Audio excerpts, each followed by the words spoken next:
পশ্চিমবঙ্গ মাদ্রাসা শিক্ষা পর্ষদ থেকে যে টেস্ট পেপারটি দিয়েছে তার আমি আজকে দুটো টেস্ট পেপারের সমাধান করব। আজকে ভূগোলের টেস্ট পেপারের সমাধান হবে। তোমরা 11 নম্বর সেটটা দেখেছো যে 10 নম্বর আর 11 নম্বর এই দুটোই সেট সমান। আমি ইতিমধ্যেই প্লেলিস্টে দিয়ে দিয়েছি, আপডেট করে দিয়েছি, তোমরা দেখে নিও এই চ্যানেলে প্লেলিস্টে গিয়ে। ভূগোল প্রায় সব সমাধান হয়ে গেল, তোমাদের আর একটা সেট বাকি থাকলো, ঠিক আছে? তাহলে 11 নম্বর করালাম না, তার কারণ কি বললাম, যে 11 এবং 10 এই দুটো সেট একই, দেখে নিবা তোমরা চেক করে। আজকে চলো 12 নম্বর সেটটা করি, ঠিক আছে?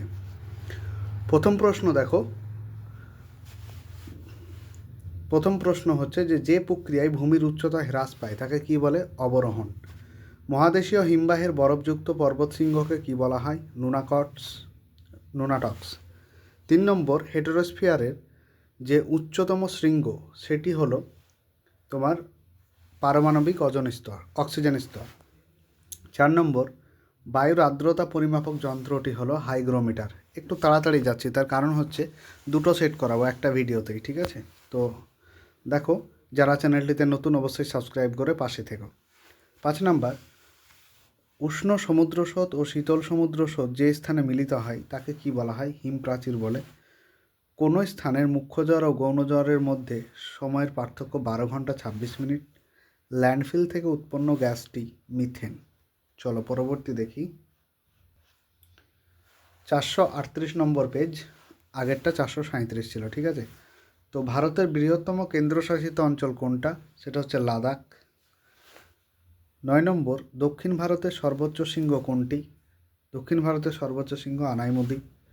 10 নম্বর, ভারতের একটি লবণাক্ত হ্রদের নাম, সেটা হচ্ছে গ্যাং নয়, এটা হবে প্যাংগং, ঠিক আছে? প্রিন্টিং মিস করেছে, প্যাংগং। তোমাদের একটা কথা বলি, জানো বা শুনেছো যে আমার চ্যানেলের নাম করে অনেকে নোটস বিক্রি করছে, ঠিক আছে? তো তোমরা কেউ সেই নোটস হাই মাদ্রাসা আর কি স্কুল বোর্ড আমি কিছু জানি না, তোমরা একটু সাবধানে নিও নেওয়ার সময়। আর বলছে আমার নাম করছে যে আমি আজারুল স্যার বলছি, আদেও আমি এরকম বলিনি, ঠিক আছে? তো সবাই সাবধান হয়ে যাও। আমি কারোর কাছে আগে এসএমএস করিনি যে নোট নিবা বা নোট দরকার, এরকম বলিনি, ঠিক আছে? কেউ যদি বলে থাকে সেটা, তাহলে নিশ্চয়ই ভাববে যে এটা আজারুল স্যার নয়, এটা অন্য কেউ। আর কমন আসবে কি আসবে না তোমরা কিন্তু এগুলো আগেই দেখেছো, তো তাদের নোটস নিবে কি নেবে না আমি বারণ করব না, সেটা সমস্তটাই তোমাদের উপর নির্ভর করে, ঠিক আছে? আর আমার নোটসের কোয়ালিটি দেখবে আর অন্য স্যারদের নোটসের কোয়ালিটি দেখবে, তাহলেই বুঝে যাবে। আর কমন আসাটা সবচাইতে বড় ব্যাপার, হ্যাঁ? যেখানে সেখানে হাই মাদ্রাসার কমন পাওয়াটা খুবই চাপ। তো আমার টেস্ট পেপারগুলো দেখো, সমাধানের যেগুলো করছি বা তোমরা আমার কাছ থেকে যারা নিয়েছো দেখে নেবে। চলো পরবর্তী কোয়েশ্চেন দেখি। যে ফসল চাষে বল উইভিল পোকার আক্রমণ ঘটে সেটা হচ্ছে কার্পাসে। অনুসারী শিল্প মোটর গাড়ি। ভারতের জীবনরেখা বলা হয়, দেখো এই কোয়েশ্চেনটা নিয়ে সমস্যা হয়, বলে দিচ্ছি যে ভারতের জীবনরেখা বলেছে, তাহলে এটা অবশ্যই আমি রেলপথকেই দেব। ভূসমলয় উপগ্রহটি হলো ইনস্যাট। তারপরে বিভাগ খ দেখো, যে কোনটি সত্য কোনটি মিথ্যা। মেরু অঞ্চলে হিমরেখার উচ্চতা 0 মিটার, এটা সত্য। রোন উপত্যকার মধ্য দিয়ে প্রবাহিত স্থানীয় বায়ুটির নাম হলো মিস্ট্রাল। ভারত মহাসাগরে শৈবাল সাগর সৃষ্টি হয়েছে, এটা হচ্ছে এটাও মিথ্যা। ভারতের সর্বোচ্চ মালভূমি ডেকান ট্রাপ, এটা হচ্ছে সর্বোচ্চ মালভূমি, তো লাদাখ মালভূমি, এটা মিথ্যা, ঠিক আছে? তারপর দেখো, দেরাদুনে ভারতের কেন্দ্রীয় গবেষণাগার অবস্থিত, এটা সত্য। পরবর্তী দেখো,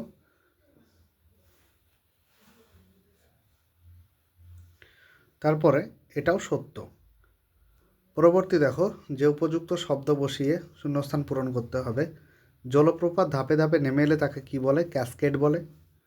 এরপর বায়ুমণ্ডল সর্বাধিক উত্তপ্ত হয় বিকিরণ পদ্ধতিতে, কি বললাম? বিকিরণ পদ্ধতিতে। তারপর দেখো, সিজিগি অবস্থানে চাঁদ, সূর্য, পৃথিবী কোন কোণে অবস্থান করে? 180 ডিগ্রি কোণে।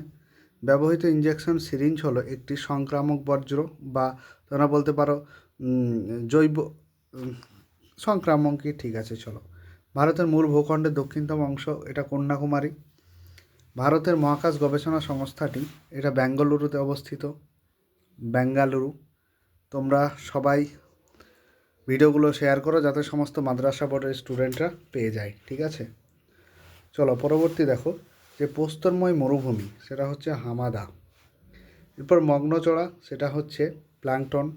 বরদৈশিলা সেটা হচ্ছে বরদৈশিলা আসাম। করমুক্ত বন্দর কান্ডালা। সিলিকন ভ্যালি সেটা হচ্ছে বেঙ্গালুরু। চা গবেষণাগার কেন্দ্র সেটা হচ্ছে আসামের জোরহাট, ঠিক আছে? চলো আমরা পরবর্তীতে যাই। এরপর দেখো সেট নাম্বার 13। তাহলে তোমাদের আর একটা সেট থাকছে, ঠিক আছে? 14 নম্বর সেটটা থাকছে, ওটা সামনের দিন করিয়ে দেবো। আর তোমরা নোটসগুলো তাড়াতাড়ি নিয়ে নাও, সামনে এক্সাম। আজকে আমি অনেক ইতিহাসের প্রায় শেষ করে দিয়েছি, শুধু বড় কোশ্চেন 4 নম্বরের কটা দেবো, তাহলে হয়ে যাবে। বাংলা দিয়ে দিয়েছি অলরেডি, ঠিক আছে? আমি বাংলা দিয়েছি, হিস্ট্রি প্রায় কভার করে দিয়েছি, শুধু ইংলিশ আর জিওগ্রাফিটা আশা করি কালকের মধ্যে পেয়ে যাবে, তাহলেই কাজ শেষ। মাত্র বাংলাটা 59 টাকা নিচ্ছি, আমি আগেই বলে দিচ্ছি, 59 টাকা। কেউ যদি বেশি নেয়, অনেকে ডবল ডবল দামে বিক্রি করছে, ঠিক আছে? তার দায় কিন্তু আমি না। আর বাকি তিনটে একসাথে, ইংলিশ, তারপর হিস্ট্রি আর জিওগ্রাফি, এই তিনটে 99 টাকায় নিচ্ছি, ঠিক আছে? তোমরা কমেন্টে হোয়াটসঅ্যাপ গ্রুপ রয়েছে, সেখানে জয়েন হয়ে যাও, আমাকে SMS করো, ঠিক আছে? চলো, আবারও বলছি, সাবধান হয়ে যাও যারা নোটস নিচ্ছ, মানে অন্যদের কাছ থেকে মানে যারা তেলিয়ে বলছে যে আমি আজারুল স্যার বলছি নোট নাও, এরকম আমি কোনো সময় বলিনি। হ্যাঁ, তোমরা আমার স্নেহের ছাত্রছাত্রী, তোমরা আমাকে SMS করো, আমি অবশ্যই তোমাদেরকে কিছু দেব। প্রথম প্রশ্ন হচ্ছে যে বিভিন্ন সঞ্চয়জাত ভূমিরূপ গঠিত হয় সে পদ্ধতিতে, সেটা হচ্ছে পুঞ্জক্ষয়। উল্কাপিণ্ড পুড়ে ছাই হয়ে যায়, সেটা মেসোস্ফিয়ারে। 3 নম্বর, চরম আর্দ্রতা পরিমাপের একক হলো গ্রাম প্রতি ঘনমিটার। চলো পরের পৃষ্ঠা দেখি। তোমরা যারা চ্যানেলটিতে নতুন, অবশ্যই সাবস্ক্রাইব করে পাশে থেকো। তারপর দেখো, উষ্ণ সমুদ্র স্রোত ও শীতল স্রোতের যে স্থানে মিলিত হয় তাকে হিমপ্রাচীর বলে। মালনাদ কথাটির অর্থ কী? পাহাড়ির দেশ। বার্ষিক উষ্ণতার সর্বনিম্ন প্রসর দেখা যায় নিরক্ষীয় জলবায়ু অঞ্চলে। পুষ্টি মৌলের আবর্তন ঘটে, সেটা হচ্ছে কম্পোস্টিং। গোদাবরী ও কৃষ্ণা নদীর বদ্বীপের মাঝে অবস্থিত হ্রদের নাম হলো কলেরু। এরপর দেখো, ভারত থেকে প্রেরিত কৃত্রিম উপগ্রহ হলো IRS। চলো পরবর্তী দেখো, যে শিকড় আলগা শিল্প, এটা কাকে বলা হয়? শিকড় আলগা শিল্প বলা হয় বস্ত্র বয়ন শিল্পকে।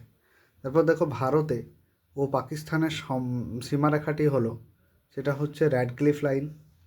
মরা কটালের সময় চন্দ্র ও সূর্য পৃথিবীর সাপেক্ষে যে কোণে অবস্থান করে তা হলো 90 ডিগ্রি। ভারতের হেক্টর প্রতি ধান উৎপাদনে রাজ্য পাঞ্জাব।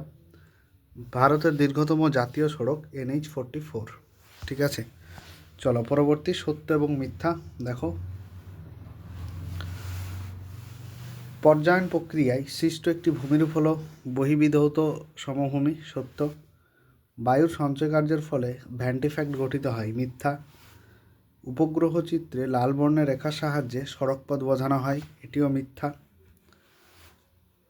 অক্ষাংশের ভিত্তিতে হিমরেখার উচ্চতা পরিবর্তিত হয়ে থাকে, সত্য। পূর্ণিমা তিথিতে পৃথিবী, চাঁদ ও সূর্যের মাঝখানে থাকে, সত্য। লাদাখ একটি কেন্দ্রশাসিত অঞ্চল, সত্য। তারপর দেখো, জনঘনত্ব কোনো দেশের মোট জনসংখ্যার সম্পর্কে ধারণা লাভ করা যায়। জনঘনত্ব থেকে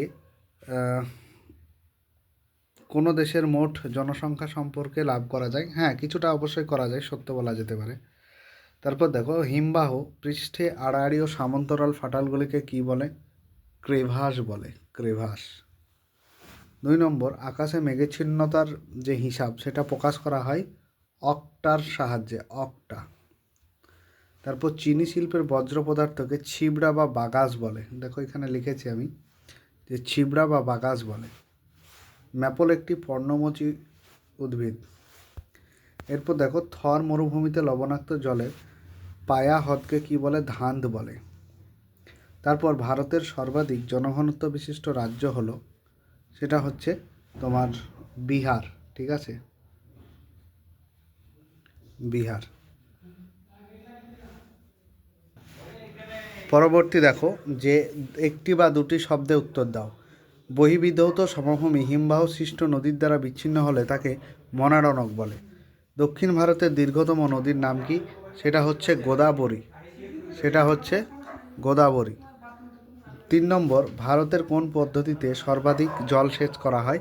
সেটা হচ্ছে কূপ ও নলকূপের সাহায্যে। ঠিক আছে। তারপর দেখো যে উপগ্রহ চিত্রে ক্ষুদ্রতম একককে কি বলা হয়? সেটাকে বলা হয় গ্রিড। কি বলে? গ্রিড। চলো পরবর্তী, কোন কোন স্রোতের ফলে নিউজিল্যান্ডে উপকূল ঘন কুয়াশার সৃষ্টি হয়? কোন স্রোতের ফলে? শীতল স্রোতের ফলে। চলো আবারও বলছি, সাজেশন তোমরা আমাকে এসএমএস করো, আমি তোমাদেরকে সাজেশন দেব।